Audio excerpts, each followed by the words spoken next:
अस्मत्गुरुसमारम्भां यतिशेखरमध्यमां लक्ष्मीवल्लभपर्यन्तां वन्दे गुरुपरम्पराम् ஆழ்வார்கள் வாழி அருளிச் செயல் வாழி தாழ்வாதுமில் குறவர்தாம் வாழி ஏழ்வாறுமுய்ய அவர்கள் உரைத்தவைகள்தாம் வாழி செய்யமறை தன்னுடனே சேர்ந்து.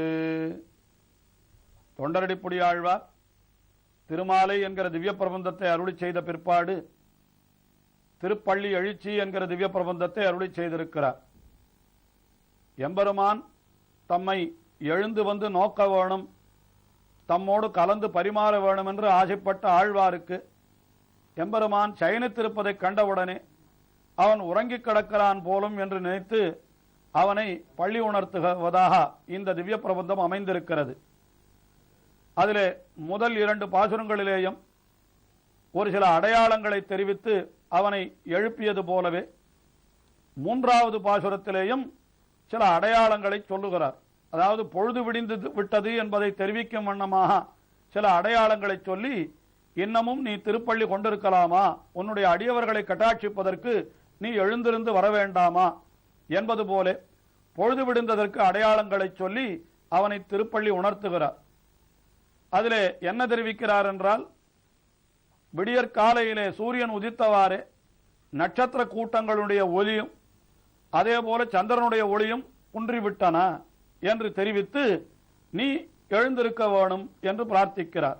சுடரொளி பரந்தன சூழ்திசையெல்லாம் துன்னிய தாரகை மின்னொளி சுருங்கி படரொளி பசுத்தனன் பனிமதீவனோ பாயிருளகன்னது பைம்பொழிற்கமுகேன் படநடை கீரிவன் பாளைகள் நாரா கைகரை கோர்ந்தது மாறுதமிதுவோ அடரொளி திகழ்தல் சிறியன் தடக்கை அரங்கத்தம்மா வள்ளி எழுந்தருளாயே. பொழுது விடிந்தவாறே என்னென்ன நிகழ்கின்றன என்றால் முதல் பாசுரத்திலேயே தெரிவித்தார். கதிரவன் குணதிசை சிகரம் வந்து அணைந்தான் என்று. சூரியனானவன் அது கிழக்கு திக்கினுடைய உச்சியிலே வந்து சேர்ந்து விட்டான். அதனாலே என்ன ஆயிற்று என்றால், சுடரொளி பரந்தன சூழ் திசையெல்லாம், எந்த திக்கிலே பார்த்தாலும் அந்த சுடரொளி சூரியனுடைய பேரொளி அப்படி பறந்து கிடக்கிறது. நன்றாக வெளிச்சம் வந்து விட்டது. அதனாலே வெளிச்சம் வந்தபடியினாலே என்ன ஆயிற்று, துன்னிய தாரகை மின்னொளி சுருங்கி. துன்னிய என்றால் நெருக்கப்பட்டு கிடக்கக்கூடிய தாரகை நட்சத்திரங்கள் எல்லாம் என்ன ஆயிற்று என்றால் அவைகள் மின்னிக் கொண்டிருந்தனவே, அவைகளுடைய ஒளி இப்பொழுது தெரியவில்லை. துன்னிய தாரொளி, அந்த தாரகையினுடைய மின்னொளி சுருங்கின என்றார். தாரகை என்னால் நட்சத்திரங்கள் எங்கோ வெகு தூரத்தில் இருக்கின்றன, ஆகையினாலே அவற்றினுடைய வெளிச்சம் தெரியவில்லை. ஆனால் சந்திரன் அப்படி அல்லவே என்று நமக்கு தோன்றுகிறது அல்லவா. அதையும் தெரிவிக்கிறார். என்ன தெரிவிக்கிறார் என்னால், படரொளி பசுத்தனன் பனிமதி இவனோ. பனிமதி மிகவும் குளிர்ச்சியை உடையவனான சந்திரன், அவன் என்ன ஆயிற்று, அவனுடைய படரொளி எங்கும் படரக்கூடிய பேரொளி இருக்கிறதே அது பசுத்தனன் என்னால் அவனும் கூட ஒளிமழுங்கி விட்டான். சூரியன் உதித்தவாறே சந்திரனுடைய ஒளியும் எடுபடுவதில்லை அல்லவா. ஆயினாலே படரொளி பசுத்தனன் பனிமதி இவனோ என்று பனிமதி இவனும் கூட படரொளி பசுத்தனன் என்று சொன்னார். அதற்கு மேலே என்ன ஆயிற்று, பாயிருளகன்றது. ஆகையினாலே எங்கும் பாய்ந்திருக்கிற இருள் முழுமையாக அகன்று விட்டது என்று தெரிவித்தார். அதற்கு மேலே இன்னும் பொழுது விடிந்ததற்கு ஒரு அடையாளம் சொல்லுகிறார். என்ன அடையாளம் என்றால், பைம்பொழில் கமுகின் மடலிடைக்கீரி வன் பாளைகள் நாரா. மாருதம், அதாவது காற்று நன்றாக வீசுகிறது. அப்பொழுது அங்கே கமுகு பாளை முதலான அந்த பயிர்கள் எல்லாம் அங்கே இருக்கின்றன அல்லவா, செடி கொடிகள் எல்லாம் இருக்கின்றன. இந்த காற்று வீசுகின்ற பொழுது அந்த பாளை கமுகு முதலானவற்றிலே இந்த காற்று புகுந்து புறப்பட்டவாறே என்ன ஆகிறது என்னால், அந்த காற்றிலேயே இவற்றுடைய மனம் கலந்து விடுகிறதாம். அந்த பாளை கமுகு இவற்றுடைய அந்த வாசனை கலந்து விடுகிறதாம். ஆஹா, அந்த பாளை கமுகு முதலானவற்றினுடைய வாசனையோடு இந்த மாருதமானது வீசுகிறது என்று தெரிவிக்கிறார். மடலிடைக்கீரிவன் பாளைகள் நார வைகரை கூர்ந்தது. வைகரையிலே விடியற் காலையிலே அந்த மாருதம் இதுவோ கூர்ந்தது என்று மாருதம் காற்றானது வீசுகிறது. எம்பெருமானே, நீ திருப்பள்ளி உணர்ந்தருள வேணும். எம்பெருமான் எப்படிப்பட்டவன் என்றால், அடல் ஒளி திகழ் தரு திகிரியம் தடக்கை என்று, அதாவது அடல் ஒளி என்றால் பெருகுகின்ற பேரொளியை உடைய திகிரி கையிலே சக்கராயுதத்தை ஏந்தி இருக்கிறான். அடியவர்களுக்கு எந்த சமயத்திலே என்ன ஆபத்து வருமோ, கீழேதானே கஜேந்திர ஆழ்வானுடைய விருத்தாந்தத்தை தெரிவித்தார். கஜேந்திரனுக்கு ஆபத்து வந்தது போல இன்னும் யாருக்கு என்ன ஆபத்து வருகிறதோ என்று எம்பெருமான் கையிலே அந்த சக்கராயுதத்தை தயாராக ஏந்தி இருக்கிறானாம். பாத்து பிரணவத்தரக்ஷாயாம் விளம்பம் அசகன்னிவ சதா பஞ்சாயுதீம் பிப்ரத் சன ஸ்ரீரங்கநாயகா என்று பராசர பட்டரும் ஸ்ரீரங்கராஜஸ்தவத்திலே அருளி செய்கிறார். அடியவர்களுக்கு ஏற்படக்கூடிய ஆபத்தை போக்குவதற்காக எப்பொழுதும் கையிலே ஆயுதங்களோடு எம்பெருமான் எழுந்தொழியிருக்கிறான் என்று தெரிவிக்கிறார். அடலொளி திகிரியன் தடக்க அடலொளி திகழ்தரு திகிரி என்னால் சக்கராயுதம். அந்த சக்கராயுதத்தை கையிலே ஏந்தி இருக்கின்றார் எம்பெருமானே, அரங்கத்தம்மா பள்ளி எழுந்தருளாயே என்று அவனை இந்த பாசுரத்திலே எழுப்பினார். அடுத்தபடியாக 4வது பாசுரத்திலே மறுபடியும் பொழுது விடிந்ததற்கு அடையாளம் சொல்லுகிறார். இந்த பொழுது விடிந்தது என்றால் விடியற் காலையிலே அங்கே இருக்கக்கூடிய ஆயர்கள் என்ன செய்வார்களாம் என்றால், அந்த எருமைகளையெல்லாம் சிறுவீடு மேய்வதற்காக அப்படி அழைத்து செல்லுவார்களாம், பனிப்புல் மேய விடுகைக்காக.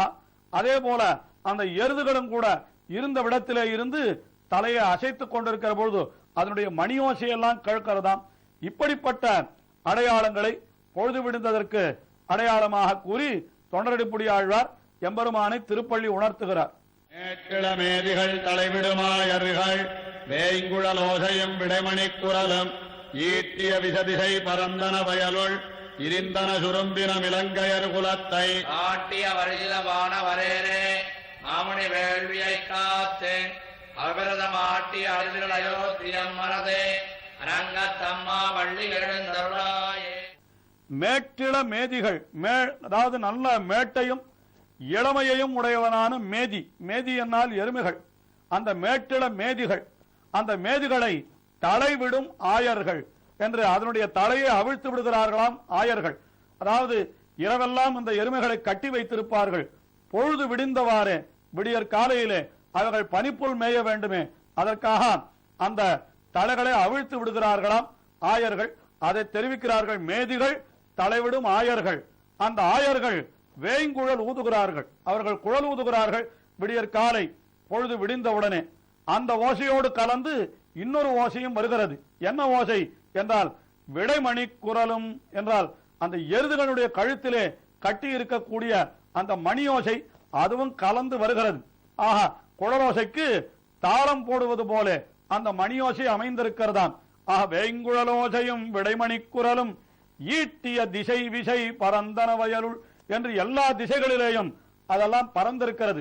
அதாவது அந்த எருமைகளை அவிழ்த்து விடுகின்ற ஓசை, அவர்கள் ஊதுகின்ற குழலுடைய ஓசை, அதற்கு மேலே இந்த குழலுக்கு தாளம் போட்டார் போல இருக்கக்கூடிய எருதுகளுடைய கழுத்திலே கட்டி இருக்கிற மணி ஓசை என்று இத்தனை ஓசை எல்லா இடங்களிலும் திசைவசை பறந்தன. அதற்கு மேலே வயலுள் இருந்தன சுரும்பினம் என்று அங்கே வயலுக்குள்ள இருக்கக்கூடிய வண்டுகள் எல்லாம் ரீங்காரம் செய்கின்றனவாம். அதுவும் இனிய ஓசையாக அங்கே எழுகின்றன. அப்பொழுது அந்த இந்த அடையாளங்களை இவற்றையெல்லாம் சொல்லி இப்படிப்பட்ட ஒரு காலையம் பொழுது இனிய காலை பொழுது ஆகையினாலே எம்பெருமானே நீ எழுந்தருள வேணும் என்று பிரார்த்திக்கிறவர். அடுத்தபடியாக இந்த பாசுரத்திலே ஒரு சரித்திரத்தை சொல்லுகிறார். என்ன சரித்திரம் என்றால், விஸ்வாமித்திரருடைய வேள்வியை காத்தவன் அல்லவா நீ, என் ஆகையினாலே அடியவர்களை ரட்சிப்பதற்கு நீ எழுந்திருக்க வேண்டும் என்று தெரிவிப்பதாக, வாட்டிய வரிசிலை வானவரேரே என்று மாமுனி வேள்வியை காத்து இலங்கை, அதாவது இலங்கையர் குலத்தை வாட்டிய வரிசிலை என்று இலங்கையிலே இருந்த அரக்கர் குலம் அது அத்தனையும் தன்னுடைய வில்லாலே அவர்களை படுபாடு படுத்தினான் அல்லவா, அதை சொல்லுகிறார். இலங்கையர் குலத்தை வாட்டிய வரிசிலை வானவரேரே, நீ என்ன செய்தாய்? மாமுனி வேள்வியை காத்து. மாமுனி என்னால் விஸ்வாமித்ர மகாமுனி. அவர் மாமுனி ஏனென்றால் ராமபிரானுக்கே சில மந்திரங்கள் எல்லாம் உபதேசித்தார். பலை அதிபலை என்கிற மந்திரங்களை உபதேசித்து ராமபிரானுக்கு ஆச்சாரிய ஸ்தானத்திலே அவர் எழுந்தொழியிருந்தபடியினாலே அவரை மாமுனி என்கிற சப்தத்தாலே இங்கே தெரிவிக்கிறார். அப்படிப்பட்ட மாமுனி, அந்த மாமுனி வேள்வியை காத்து அவர் ஒரு யாகம் செய்தார். அதற்கு ராம லட்சுமணர்கள் அல்லவோ காவலாய் சென்றார்கள். அப்படி அந்த யாகத்தை அவர் நன்றாக முடிக்கும்படியாகவும் செய்து அவபிரதமா ஆட்டியாம். அவபிரதம் என்னால் ஒரு யாகத்தை நன்றாக முடித்த பிற்பாடு மங்கள ஸ்நானம் என்று அதற்கு பிறகு சென்று நீராடுவார்களாம். அதற்கு அவபிரத ஸ்நானம் என்று பெயர். அவபிருத ஸ்நானம் என்று ஒரு செயலை நன்றாக மங்களகரமான காரியத்தை செய்து முடித்த பிற்பாடு அதற்காக ஆடுகின்ற நீராட்டம் அது மிக உயர்ந்ததாக சொல்லப்படுகிறது. அதற்கு முன்னர் விஸ்வாமித்திர மகாமுனி யாகத்தை தொடங்குவார்.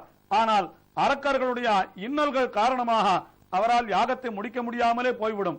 யாகத்தை முடிக்க முடியவில்லை என்றால் அவபிரத ஸ்நானமும் இல்லாமலே போய்விடும் அவருக்கு. ஆனால் இங்கே ராமபிரான் அவருக்கு அந்த காப்பாளனாக வந்தபடியினாலே என்ன ஆயிற்று, அவர் யாகத்தையும் நன்றாக நிறைவேற்றினார். நிறைவேற்றி அந்த அவபிரத ஸ்நானத்தையும் நன்றாக செய்து முடித்தாராம். அப்படி அந்த விஸ்வாமித்திர மகாமுனிவரை என்ன செய்தான் எம்பெருமான், இலங்கையர் குலத்தை வாட்டி அவர்களை வதை செய்து இந்த மாமுனி வேள்வியை காத்து அவபிரதமாட்டிய அடுத்திரல். அப்படிப்பட்ட பராக்கிரமத்தை உடைய அயோத்தியம் அரசே என்ற அயோத்திக்கு அரசனான ராமபிரானே, அப்படிப்பட்ட அவனே என்றோ இங்கே இந்த திருவரங்கம் பெரிய கோவிலிலே வந்து திருப்பள்ளி கொண்டிருக்கிறான்.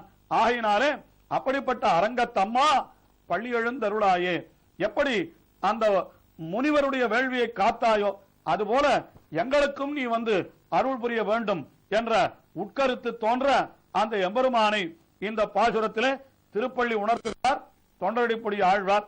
இன்னும் அவருடைய திருப்பள்ளி எழுச்சி தொடர்கிறது. தொடர்ந்து அனுபவிப்போம்.